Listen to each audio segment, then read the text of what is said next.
Welcome to another episode of the Lightspeed Investing Podcast. I'm so glad to have Dr. Sara, a preventative health clinician from UNC, joining us today to share her trading journey and why she thinks trading is such a great way for physicians and clinicians alike to boost their income streams. Dr. Sara, how are you doing today? I'm doing great, though, Philip. Thank you so much for having me. I'm very excited to be here. Absolutely. And, Dr. Sara, it's been a pleasure getting to know you. You're someone who's got a unique take on medicine, right? Because you're not just an MD, but you also have some background with bioinformatics. And so why don't you kind of share with the audience, just a brief intro about your journey, or why you decided to kind of take the path that is not commonly traveled, and what that has meant for you. Sure. So I could go way back, or I could go part of the way back, but I'll start with, I ended up in medicine. Originally, growing up, I had wanted to be a veterinarian because I loved animals, and I ended up in medicine. That's a whole nother story. But when I got into medical school, I think really early on, I was just not quite sure if how happy I was or was going to be, just doing that position. Mm. And I tried to investigate lots of different specialties. Like maybe I'll like medicine general, maybe I'll like anesthesia, maybe I'll like surgery. And nothing really clicked with me passionately. A lot of people go into med school and they get their passion and they say, this is it for me, this is what I'm going to do. That didn't happen for me. So there was some concerns early on, I guess, if you will, that I was going to look for an alternative pathway. Uh-huh. And so I ended up in internal medicine. And after another series of events, I ended up out of internal medicine and I ended up in clinical informatics. Mm. And it wasn't a space I really thought I would ever be, but once I was in there, I loved it. I loved working with the data. I liked the population health aspect of seeing patients that way, like not sort of that one-on-one, one-to-one kind of chipping away. It's more of a broad impact you would have doing Yeah. population health and doing EHR work. And so I really love that. I thought the working with the providers and all of the other healthcare providers was really great, really interesting. And I just really loved it. So I ended up in informatics for a lot of years.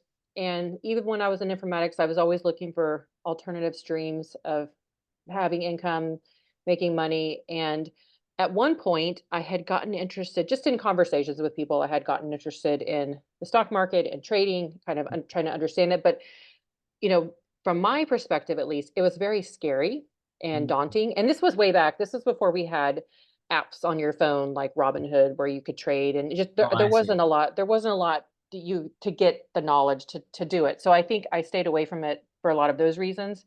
I'm guessing like And what, the mid 2000s probably sounds like, well, or it's early 2010s for me, okay. even before, yeah, because I think Yeah, Robinhood wasn't even a thing till I don't know, 5, 6 years ago. I'm not even sure, I see. but yeah, so they're really, and they're, of course there was always YouTube, but I guess I just didn't really investigate how to find how to trade, like how do you Sure. trade? But so it just kind of was a thought that I always was interested in, but I just never really did it. And because it's scary, right? If you don't really understand it, you're putting your money in stuff, but what if it crashes? What if the company goes under? You just don't know. And so I ended up through another series of events and having a job for a startup as a CMIO, but losing that job due to a COVID layoff. And I ended up kind of twiddling my thumbs. And it was another event where I wanted to get into trading, and I really wanted to do it this time. And so I ended up getting involved in a course where they taught us a few things, but I started looking at videos, and this is what, there was more stuff on. And so, but I was balancing a lot of other things. I was trying to still do informatics consulting, and I have 2 little kids at the time. And so you're just trying to find ways to get more knowledge kind of. And so I was just chipping away at it for the last couple of years. And I got into residency, went back to residency. So I was in informatics for a lot of years, loved that data technical piece. Went back to residency a couple of years ago, and I actually joined. Well, during residency, I also had said, I'm going to learn how to trade. I want to get good at it. And so I found time to study during a break last year, but still, it was just really, something I think also not having that push behind me to really make it happen. You're just trying to self motivate, and sometimes that can be challenging. Accountability, perhaps. Yeah. Yeah, yeah. And so I also happen to, it's kind of winding story, but I also happened to, during residency, join as a co-host for the Tar Heel Wellness podcast. Mm, And we ended up, it's a podcast where we do a lot of different topics related to resident wellness specifically. mm. And one of the topics we were looking at was financial wellness in residents.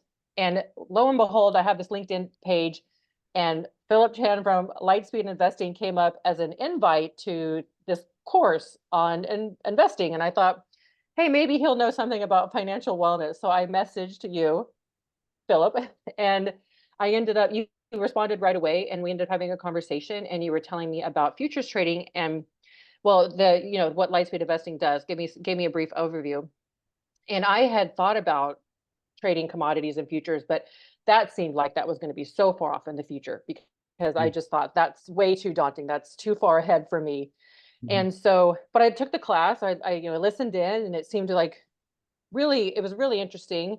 The trainer, he's fantastic, and got a lot of energy. And I mean, of course, he was doing a lot of fantastic things in what I saw, and I thought, is this real? And so having more conversations with you, Philip, and just talking, learning about the company, that's how I ended up in your courses, and am now learning about trading futures and trading the mini Dow. So that's kind of Yeah. where I'm at. Now, in regards to when you compare and contrast different asset classes, right? What's so daunting, as you mentioned, about investing is that it's inherently a risk involved. And when you compare the futures and commodity financial markets, for those who don't know, it is an asset class that inherently has more risk and volatility, right? And that's why most people lose money unless you know what you're doing. So, can you kind of speak to what you witnessed in regards to, despite the risk and volatility involved, right? Why this game can be so lucrative if done the right way.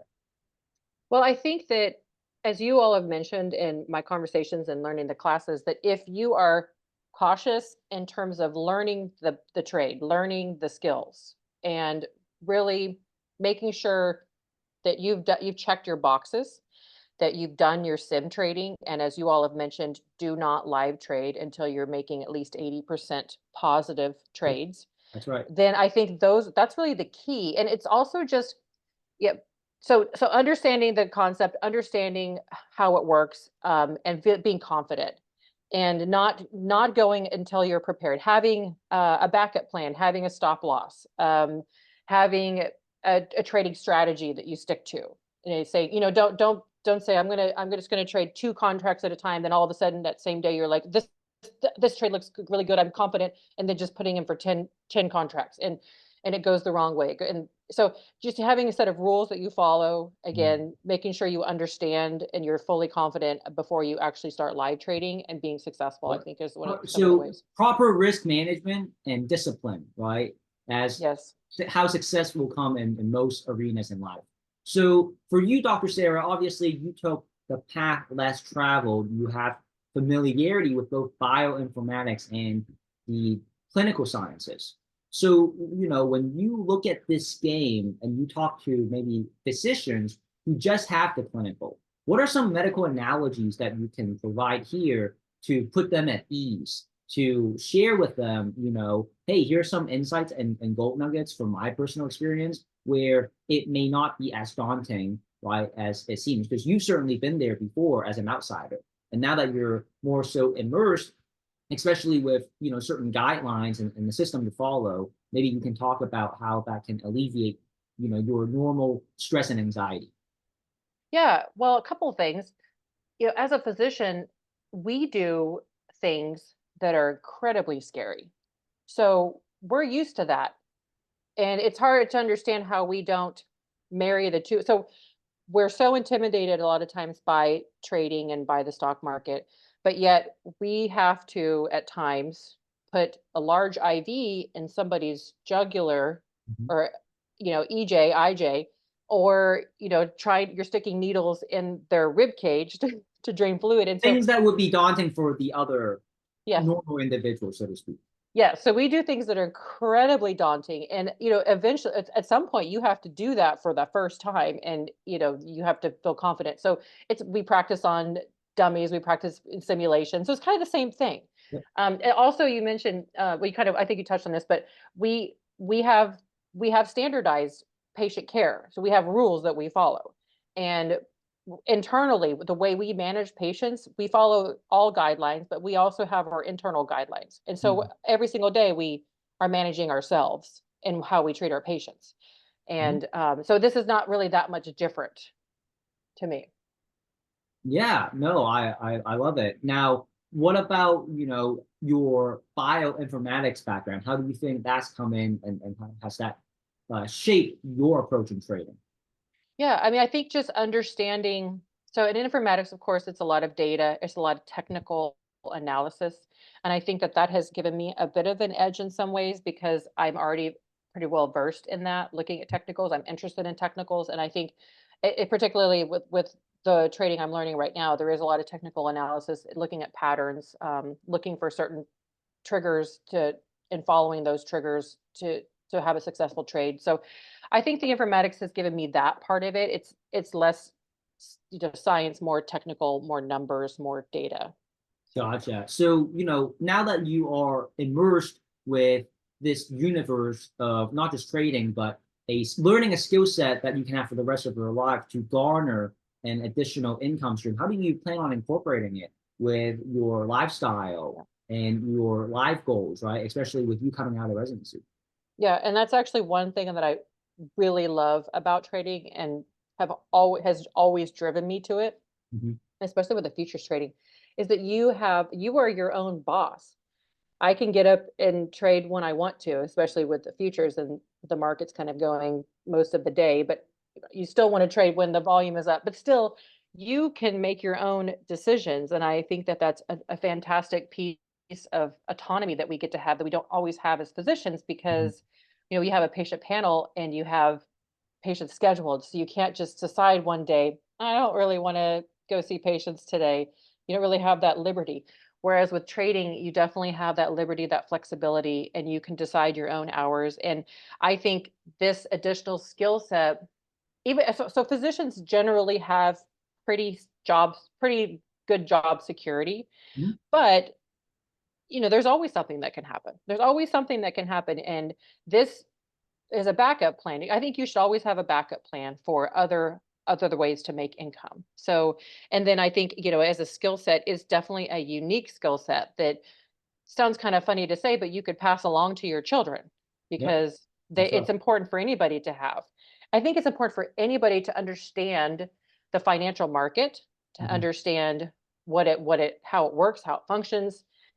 And I plan on teaching it to my children someday. I So love that. I love that. Now, as you know, we've actually retired medical professionals from their careers if they want to, right? Especially if you're a fellow radiologist, you will have a knack of diagnosing charts. The only difference here is that the charts that you actually diagnose can print money for you and become your own personalized ATM machine. So, Dr. Sara, for someone like you, right, who has got a family coming out of residency and also have a unique background with bioinformatics, when you get really good at the skill set, how do you think you approach life then? Would you still, make medicine, a forefront of your emphasis, or do you think you kind of balance it out a little bit and maybe, not work so hard in the past? well, I definitely think that I would balance it out. I think that it depends on a few things. It depends on what position I have. So for Mm. the listeners, I'm in a bit of a transition. I'm finishing my residency now and I'm moving into career, but I don't exactly know what that career looks like. So it depends on what my career looks like in a year from now, but I'm hopeful that trading is a big part of my life in a year from now and I am able to balance those two things, those two skills that I do enjoy. So having a little bit of medicine and having trading at the same time. Because I think the thing about trading that I've seen from the instructor is that, he tends to do very well in 30 minutes to an hour. Mhm. And if he wanted to, I think he could walk away from his day at that That's point. right. And I think anybody listening to this would love to have that opportunity. And so I don't think you're going to find anybody who's going to say that's not a good thing. Right. Now, just so we are able to share some insights with the listeners, right? Because when we go live and we demonstrate our skill set, we're also doing it on our assets under management accounts, right? So, understanding the space a bit more, what can you say is a realistic expectation, in terms of profits that can be Yeah. garnered for the average person, for someone who may be new coming in to Yeah. learn? What is that range that you think is certainly doable and repeatable. Yeah, I think, yeah, you're right. So it definitely varies on what your purse looks like, what your account size looks like. But I think even for an average person, if they can start with $500, $1,000, you may be able to just turn. So let's say initially you may just turn it into a couple $100 a day. Mhm. But still, that's a very a good that's a good amount of money for the most of the people that most people in the world. But I think once your purse size grows a little bit, you get a little more confident, you could turn it into several $100s a day, a couple $1,000s, I think, even every time you trade. And so I think the world is your oyster, if you will. And I think as time goes on, you can trade bigger and bigger and bigger. So I don't think that anybody who's listening should think that, oh, I'm going to take this class and I'm going to be retired in a month. It's Mhm. not really how it works. You want to take the time, you want to learn it, and you want to kind of slowly grow your account. And then maybe that can happen, but probably several months, couple years, maybe depending on what kind of time you have to put into it. But it's definitely a possibility. Absolutely. And for the listeners, right, hearing this, I hope that it gives you hope, because what you have to realize is there's 20 trading days in a month, right? So if you did something even at $500 per trading day, and you traded all 20 trading days, that now becomes a $10,000 month. I mean, $10,000 additional to your wallet or your purse, as Dr. Sara said. Now, if you want to, just trade the micro markets, then you just take off a zero. You could go $50 a day times 20, and that would be an extra 1,000 a month. I mean, again, the world is your oyster, and that is one of the huge benefits from, learning this the right way. Obviously, Dr. Sara, what we teach here is that you should never focus on the money, because money is a byproduct, right? It's the outcome of your inputs, similar to the ending results of a biochemical pathway. You always want to look at what is the precursor, right? So in regards to putting emphasis on the inputs versus the outputs, what do you have to say there? Yeah, so actually you made a good point with me last time we talked about not talking about how much quote like money you're going to make, but talking about points extracted from the Mhm. market. And I started taking that approach as well, thinking about I'm a big planner. I like to have short-term goals, medium-term goals, long-term goals. And so I've actually already been kind of mapping out in my head what I'm looking to do. I have an idea of I know what my initial account size is going to be. Mhm. And how I'm thinking of it is, okay, in the first month, I want to be extracting 50 points a day from the market using a trade that's X large, using average trades that are 1 to 2, whatever that might be. And then after another month, I'd like to be extracting 100 points. But so I guess I'm just trying to um, map it out of my head, not think about of like you said. I don't want to just be thinking I want to make $10,000 a month in 3 months. I'm thinking about how I want to extract points, but then a That's little right. bit more points and a little bit more points, and kind of going from there. Yeah. Thank you so much for sharing that. I'm so excited to continue to stay in touch with you. I know you have some transitions to take care of, but man, hopefully once you figure out your career path in what will be your transition from your UNC residency, I'm excited to see what Yeah. kind of activities you bring to the trading world. Yeah, and just to let everybody know, so it's on record where I'm at right now. I am still sim trading, so I've been successful. I think I'm about 50 to 60% success Oh, on good. my sim trades. So I'm going to keep working at them for at least the next couple of weeks until I get to 80%, and then I'm going to move into live trades, and Love it. I can report back and we can see how I'm doing at that time. Yeah, well, looking forward to touching base and staying connected. In the meantime, best of luck with your transition, and I look forward to speaking to you some more. Thank you. I look forward to speaking with you as well. Everyone, this is Dr. Sara, UNC Preventive Health Clinician, and please feel free to shoot her a message on LinkedIn if Yes. you would like to get in touch with her and speak to her more. In the Thank you. meantime, everyone else, I hope you have a blessed night, and Dr. Sara, you take care as well. Thank you.